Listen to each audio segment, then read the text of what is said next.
Yeah. Eat 'em up, yum yum. Eat 'em up, yum yum. Yo, what up, fam?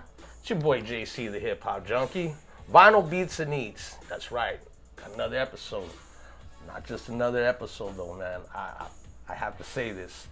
I'm honored. I'm honored to have this guest today. For those of you who don't know, you will know. But a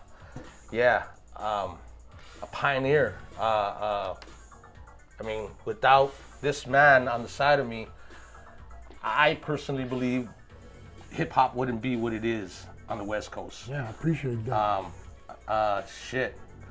I like to say it. A lot of people like to say it on the West Coast that do know. Our Cool Herc of the West Coast. I appreciate that. So, with that being said, allow me to introduce our guest for today, Tony G. Tony G. What's up, brother? How are you? Thank you for coming through, brother. Thank you pleasure. for coming through. My pleasure. Oh, man. Fam, today, Tony, he said he wants fruit. So we got a little bit of fruit. So I know every time we do a show, y'all want to know what we're eating and everything like that. So today, man, we're just a little hot today, so Fruit platter, summertime. there we go. Summertime. Yeah, so, man, Tony. Thank you for having me, man, JC. I appreciate it. I appreciate you coming you through. so much. I appreciate you coming through. Been trying to get you on, but we're here. You're here. Man, how you been? How you doing? How's everything? Hanging in there, doing what we got to do. Right. Working. I mean, you're still doing it. Saw you, about a month ago at Rest in Peace Gargamel. Yes, RP. So, Big Gargamel. Up there on the tables. You know what's crazy, Tony? I did a little, I filmed you. And, bro, that shit blew the fuck up. Blew up. Like, people were just hitting me left and right. And I'm talking, like, from other states and everything. And, man, I'm lost for words, Tony. I mean, Man, I'm humbled by it. Just the fact that anybody could even just feel my vibes or, whatever I do. I don't really DJ like that no more, so that was a special thing for my boy Gargamel. And, of course, people that are really into the culture and the scene. And yes, I'll DJ a little bit here and there, but I don't sit down and make sets or right. go DJ anywhere. Right. I don't. Those days are over, huh? Yeah, they've been over for decades. A long time ago. Yeah. I did it way too much, man. It was like 5-6 nights a week. Yeah. It was a lot. Sometimes 7 nights a week. We heard you. We heard you on the radio, man. AM. Trying to find that station. Yeah. Just get it right. You had to get it right, because if not, you would hear a Korean station or something like that. Yeah. Or the Spanish. Tocando conmigo. Yeah. Oh, hot is hot. Yeah. But yeah, Tony. Thank you. Oh, you're welcome. Thank you so much. Thank you for having me. For the years of hip And hop. I'm this close, bro. But I have to give it up to you, Tony, and me personally, as growing up listening to hip hop, I'm an older cat, I'm 54, and so it's kind of in the beginning stages, like from popping to what it's turned into now, and I thank you for the years of music, thank you for the years of hip hop. Thank you. KDAY, if KDAY wouldn't be what it is without you. I mean, I know there's other people that were the part groups, of it. Of course, the mix masters, Greg Mack, the guy that wanted to do that. Right. Put live DJing on the air. I mean, how did this all come about, Tony? Like, I mean, I know you were from Florida, right? I'm from New York. Then I had moved to Florida to live there for a few years, and then I had to leave Florida, and I was young, and my parents sent me here to El Monte, California. Shout out to El Monte. Yeah, landed in Monte, and that's where I started everything. Just like I said, as a kid growing up, listening to everything, and besides DJing, you were production and very involved with music, Well, like most young folks, I was really into music, and there was always singing and guitar playing in my house, you know, trios, a lot of Spanish music, boleros. My Nino, my father sang a lot. My Nino was a great singer and guitar player, so since I couldn't remember, that's all there was music and singing in my house with my sisters, you know. Were you always into hip hop back then? No. Or? No, there was no hip hop or nothing like that back then. Right. Yeah, I didn't get into hip hop. Like hip hop, I didn't even hear it till I moved to Cali. So I moved here in '77, and no, all you heard in '78, I believe, was or '79 was Rappers Delight. Rappers Delight, right? That was except for, and Tina Marie, of course, with her little rapping thing and the personality jog. Rapping wording, what is it? Rapping wording, Tom Tom Club. The homegirl rapping on Tom Tom Club. Blondie? No, on Tom Tom Club. Rapping wording hood. I think, yeah, rapping hood. What is it? Rapping wording hood. So, yes, Tom Tom Club. Those are one of the first dope rap records, and then Buffalo Gal. Right. You know, so she went from Tom Tom Club. She was the bass player, Tom Tom Club, and also she did, I believe it was Cutie Pie, too. So she was in both bands, her and her husband, and then, yeah. For those of you who know Tom Tom Club, Genius of Love, that's pretty much Yes, Genius of Love, there you go. Yeah. So and then she did Rapping Wording Hood or something like that. And then that was a dope cut because she was rapping, and a little bit of singing, and it had the little effects in it too. Right. And yeah, and there was already underground hip hop going on, but we didn't get that out here in California, you know. So, not that early. Prior to our conversation on the phone, you educated me, man. You really did, because, you know, as far as electro hip hop, you know, stuff like this, you know. Well, this is Rich Carson, one of the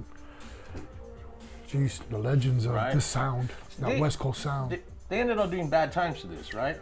Yes. Right. Yeah, it was Captain Rap. Yeah. And then... that's Bay Area stuff.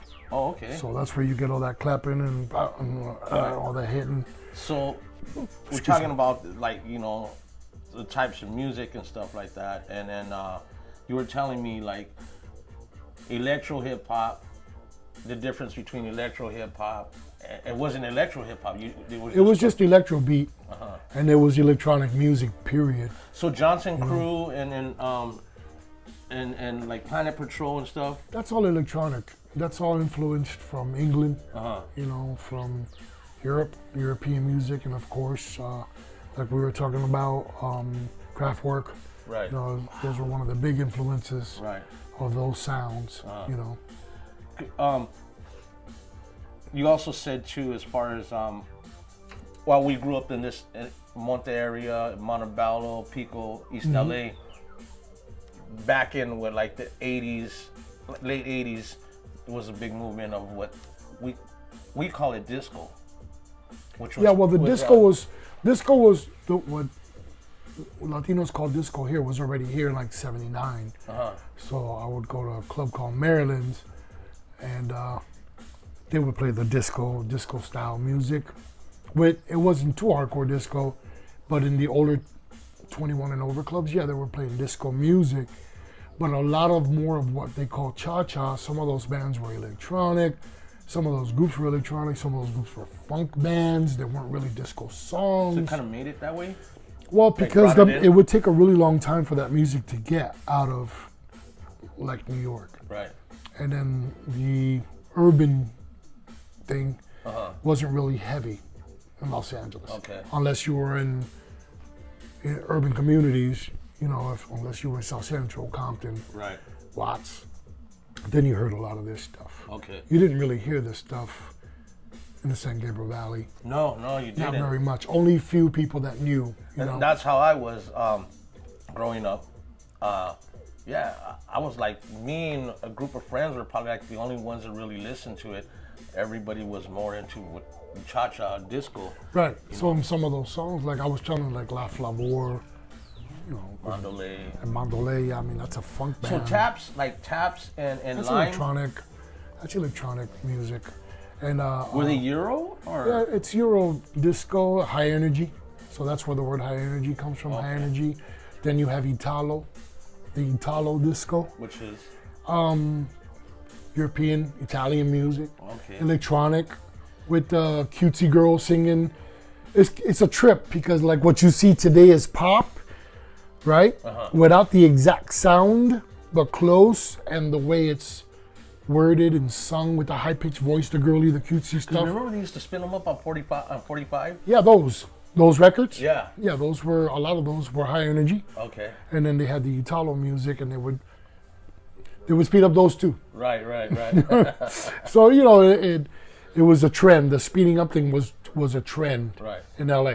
So now they call it, well, now it's kind of like based in, everybody says freestyle, but freestyle was something totally freestyle different, right? is that's a whole other world. That's a whole other world of music. That's like Stevie B. And before Stevie B, there's a ton of freestyle music that never even made it to LA. Right.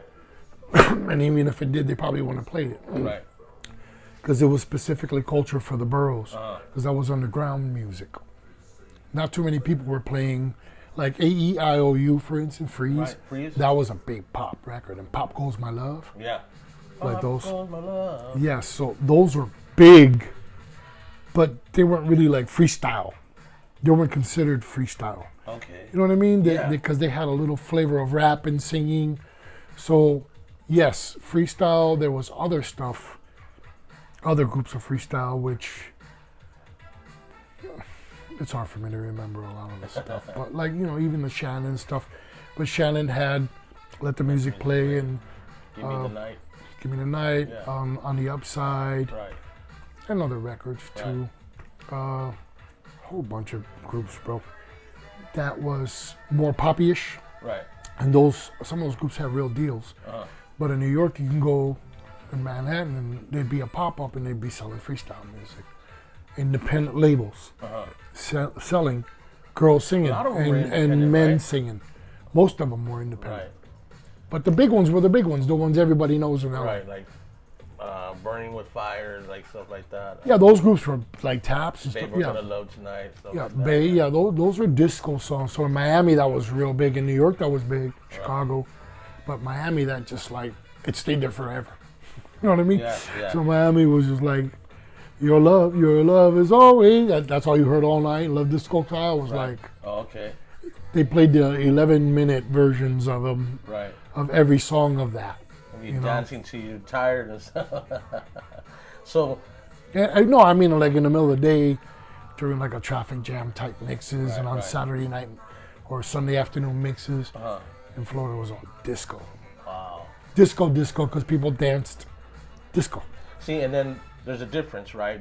There's a difference between that disco and disco, which was like Bee Gees, Saturday Night Fever. No, it's the same disco. It just evolved into the more European style, like Cerrone and stuff. Right. That's why Rocket in the Pocket is one of the first breaks. Man. You know what I mean? Yeah. And all that and not just Rocket in the Pocket, but that's one of the big breaks. Right. And a lot of those records were used for B-boys and for MC for the B-boys and for the events. And those breaks on a lot of those records that people call disco were used as B-boy at B-boy events. And people danced to pretty much anything for the groove. So it was more favoritism of the song. Over here, it's the nostalgia. If it goes, that's disco. Yeah. If it does, pa, doom, doom, doom, pa, doom, doom, they call that freestyle. Right. Because the culture was very unique here. It's a West Coast culture. It's all, bro, you're on the other side of the United States of America. Right. It's a whole other world. Yeah. Of music. The only universal was the funk, and then the Latinos that I met, or Chicanos that were into funk, they were in the culture. You know what I mean? Yeah. Like they were into lowriders, and they were out in the scene. So the Parliament, Funkadelic, they were into all that. Okay. And you saw that everywhere. Right. Pomona, SGV, Monte, Bowen Park. It was full families bumping that stuff. It was like basically you said a Chicano culture, right? Funk. Right. Because those Chicanos weren't doing the disco. Their kids are the ones that got infiltrated into the disco culture. Because it became a thing. but their parents knew funk. They were into the funk and the soul. Not all of them, of course not. But the ones that were in the Chicano culture, they knew what's up, funkadelic, break, everything that was. And when the ones that were low riding, that's what they were playing. That's what they were playing. And that was. Because radio didn't play that music really here. No, you know what I mean? No. They did in LA, but pop, you had to right? go. But you had to go to LA to get like K-Ace or KGFJ, KGLH. They played that funk music, but you never heard that on pop radio. No. You didn't really hear black music. It was a big European wave, Thompson Twins and stuff like that too. Well, that wave came in. K-Rockers who brought that wave in. Right. They brought them like Party All the Time and Boogie in Your Butt and Huevo, the Huevo dance. No, I'm talking about like the hip hop, the underground hip hop. Right. Yeah, they were playing that. And Tom Tom Club, K-Rock was playing that. Pop radio didn't play that. Oh. Pop radio, they started playing it after it became so big, they had no choice. Yeah, right, because it's popular. And then they played it selectively and where. And like specific Tina Marie's or Shaka Khan songs that were huge, they didn't always play in the day. They'd play those in the evenings. Like a mixed type of thing? Or? Some downtown bullshit, right, bro. Right. It is what it is. Right. You know what I mean? I don't want to go there with all that, but right. Pretty much that's what it was, yeah. If you want to hear any black stuff, right, you had to wait till the nighttime to hear it on a pop. Okay. Unless you went to LA and you heard KGFJ. I don't know about KDAY because I didn't even know about KDAY till I got on it. How did that happen, Tone? How did Frost was doing stuff with KDAY, doing events, because I think Ice-T took Frost to KDAY, and they were doing street team events and stuff. So Ice was telling them about me, and Ice was already doing records with David Storrs, and Frost was with David Storrs, so he would bring me records. Oh, I did this new record, and I'd be like, damn, that don't sound like no hip hop. You know what I mean?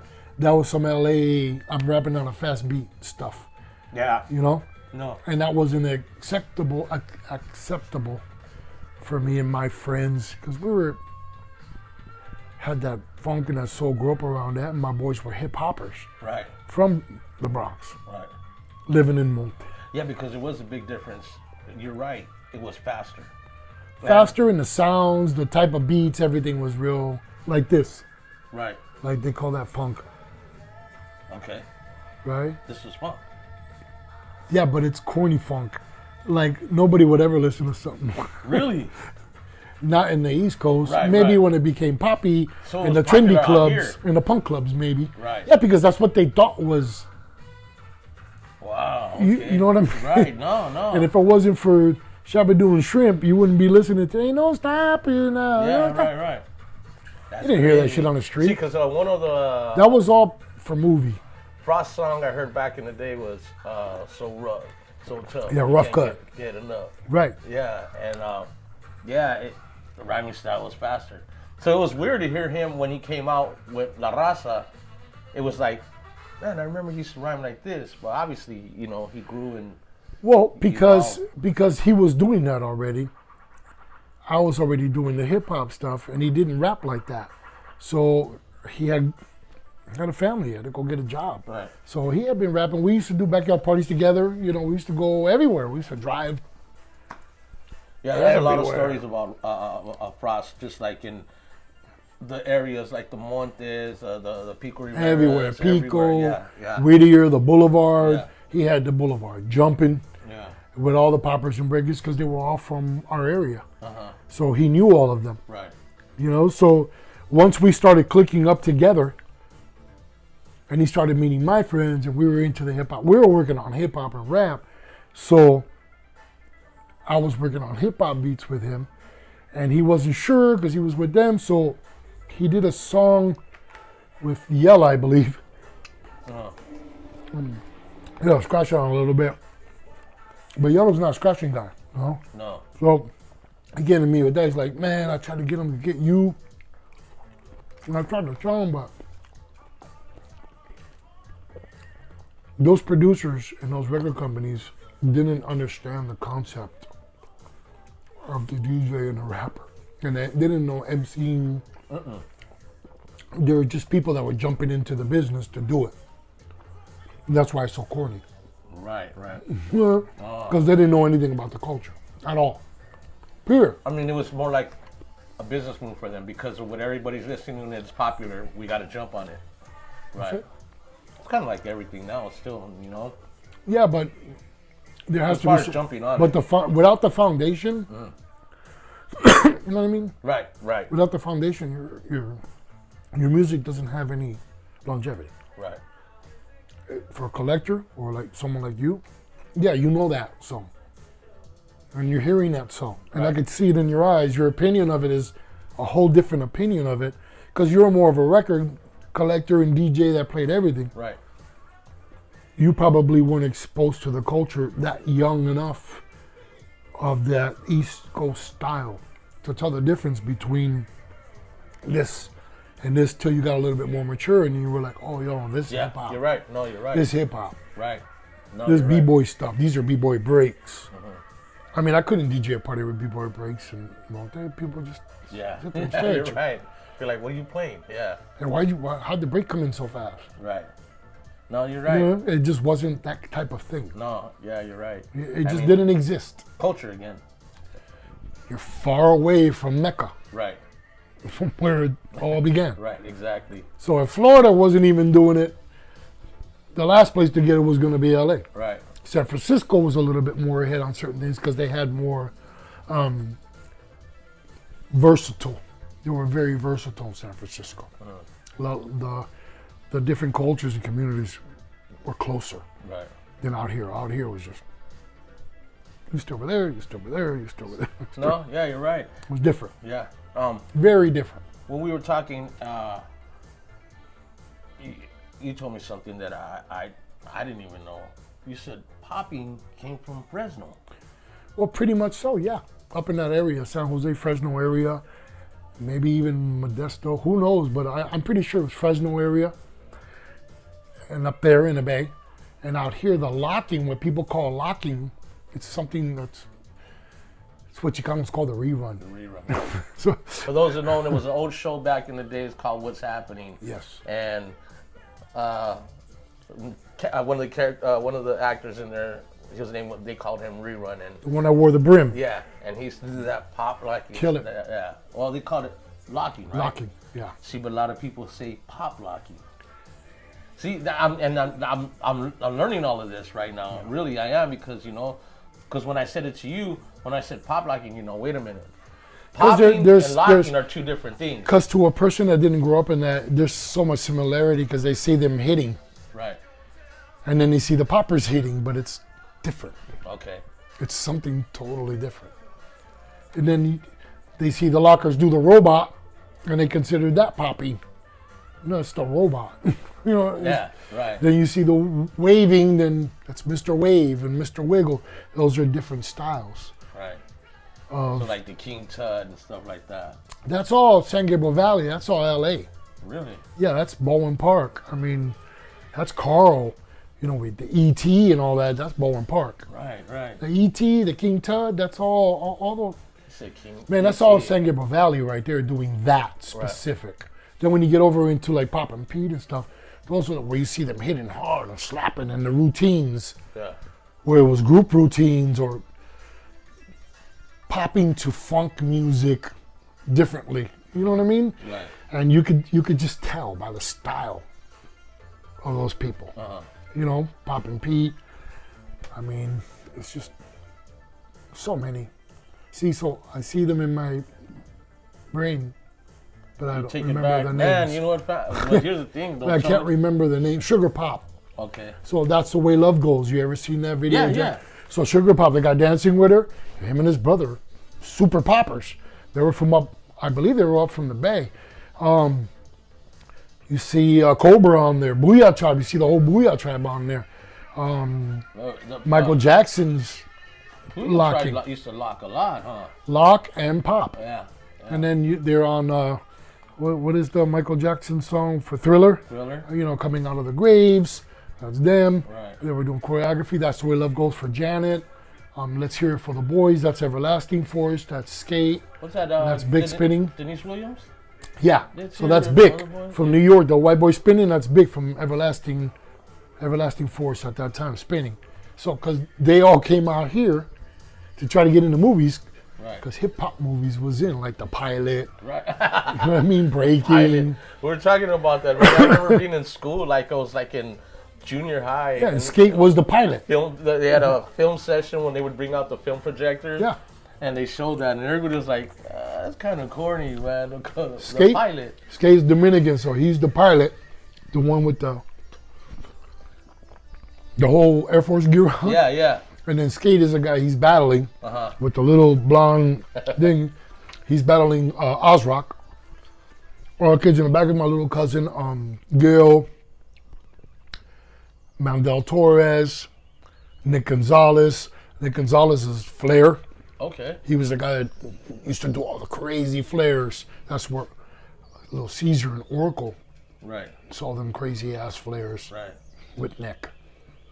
You know, because Nick he was a gymnast. Okay. So that was his signature It's kind of move. implemented gym with. Because he wasn't really a hip hopper, b-boy. They didn't have that New York up rock feel on the West Coast yet. So their signature moves, they go right to them. They break a little bit, but it looked like they were dancing. You know how the LA dudes do it like that? You could tell the difference right away. That's LA compared to New York. and the original way of doing it. Right. Because it's everybody had their style in different boroughs or different groups. Right. You know, Mandel too, with all that doing 1990s and spinning off 1990s, spinning on the wrists. Ozrock just on concrete with his hands behind his back, one-footed, bending 1 foot. All that was like, it was a big deal out here You know, in LA. the first time I actually really, I mean, we used to pop, and well, we call it popping and breaking, you know. Yeah, we used to, but the first time I really actually saw like was breaking and entering. Yeah, breaking and entering too. And that's when I saw the unique dominoes. Yeah. I was like, man. So I used to go with my buddies with our homemade mixtapes, and our ghetto blaster looked a little bigger than that one, about this big, to Hollywood with a piece of linoleum, and the dominoes would be breaking, locking right here, and we'd just move over a little farther, not interrupt them, and we'd set up our stuff and start playing our hip hop, and they would look at us and say, what are you doing? And listen to that space music they're playing. Because to them that was... It was pop to funk, right? Yeah, and this stuff, and funk music. Right. But we were doing some of the hip hop that had just been released. And my boys were coming from the East Coast. So we had music that a lot of people didn't have. Okay. My boy Henry specifically. You know, he had the huge collection of hip hop records and mixer and turntables for him. Because of him, I'm a DJ. My Puerto Rican homie. Yo, fam. Yeah, that's about it already. Y'all already know. This that part of the show where, you know, we move on to the next part. You know, those that don't know, still tapping in. 2-part show. Interview, YouTube, performance on Instagram. Stories and highlights. So, yeah, man.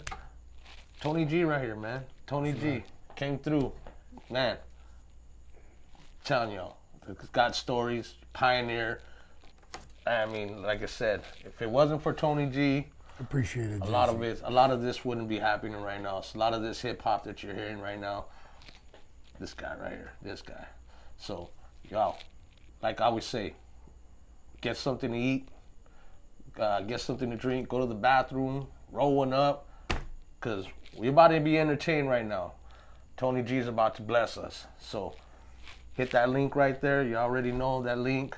If you can't hit it, type it in. Vinyl Beats and Eats, Instagram. It's your boy JC, the Hip Hop Junkie. Vinyl Beats and Eats. Don't forget, subscribe, like, comment, keep it positive, hit that bell. We're about to be back. Tony G, one love. Yeah.